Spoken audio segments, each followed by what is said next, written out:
ಕೊಡಗಿನಲ್ಲಿ 2018, 19 ಮತ್ತು 20ರಲ್ಲಿ ಜಲಪ್ರಳಯವಾಗಿ ಕೊಡಗಿನ ಸ್ಥಿತಿ ಅಯೋಮಯವಾಗಿತ್ತು.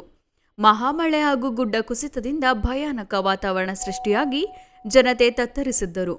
ಸದ್ಯ ಕಳೆದ 4-5 ದಿನಗಳಿಂದ ಸುರಿಯುತ್ತಿರುವ ಪುನರ್ವಸು ಮಳೆಯು ಇದೇ ಸ್ಥಿತಿಯನ್ನು ನೆನಪಿಸುತ್ತಿದ್ದು, ಕೊಡಗು ಜಿಲ್ಲೆಯಲ್ಲಿ ಮಳೆಗಾಲ ಬಂತೆಂದರೆ ಅನಾಹುತಗಳ ಕರಿನೆರಳಿನಲ್ಲಿ ದಿನ ದೂಡುವ ಸ್ಥಿತಿ ಎದುರಾಗುತ್ತದೆ.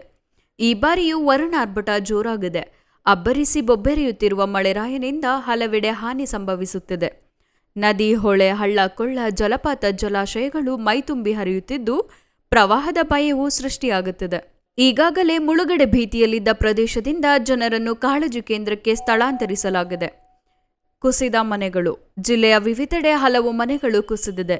ಹಲವು ಕಡೆ ರಸ್ತೆಗಳು ಕೊಚ್ಚಿ ಹೋಗುವ ಆತಂಕವೂ ಕಾಡುತ್ತಿದ್ದು, ಬದಲಿ ಮಾರ್ಗ ಅನುಸರಿಸಲು ಜಿಲ್ಲಾಡಳಿತದಿಂದ ಸೂಚನೆ ನೀಡಲಾಗಿದೆ.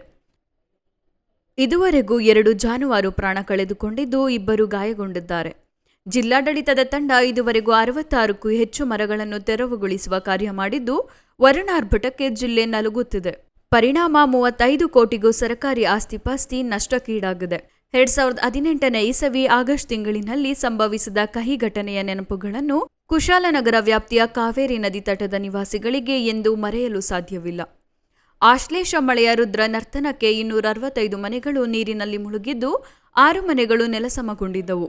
ಯೋಗಾನಂದ ಬಡಾವಣೆ, ಇಂದಿರಾ ಬಡಾವಣೆ, ಅಯ್ಯಪ್ಪಸ್ವಾಮಿ ದೇವಾಲಯ, ದಂಡಿನಪೇಟೆ, ಎಪಿಎಂಸಿ, ಸಿಂಗಾರಮ್ಮ ಬಡಾವಣೆ, ಶೈಲಜ ಬಡಾವಣೆ, ರಸೂಲ್ ಬಡಾವಣೆ, ಮಾರುಕಟ್ಟೆ, ಆದಿಶಂಕರಾಚಾರ್ಯ ಬಡಾವಣೆ, ಸಾಯಿ ಬಡಾವಣೆ, ಕುವೆಂಪು ಬಡಾವಣೆ ಸೇರಿದಂತೆ ಕುಶಾಲನಗರ ವ್ಯಾಪ್ತಿಯ ಸುಮಾರು 10 ಕಿಲೋಮೀಟರ್ ಸುತ್ತಳತೆಯ ಪ್ರದೇಶಗಳು ಸಂಪೂರ್ಣ ಜಲಾವೃತಗೊಂಡು ನೂರಾರು ಮನೆಗಳು, ಪ್ರಾಣಿ ಪಕ್ಷಿಗಳು, ಅಪಾರ ಬೆಲೆ ಬಾಳುವ ಗೃಹೋಪಯೋಗಿ ವಸ್ತುಗಳು ಪೂರ್ಣವಾಗಿ ಕಾವೇರಿ ಒಡಲು ಸೇರಿತ್ತು.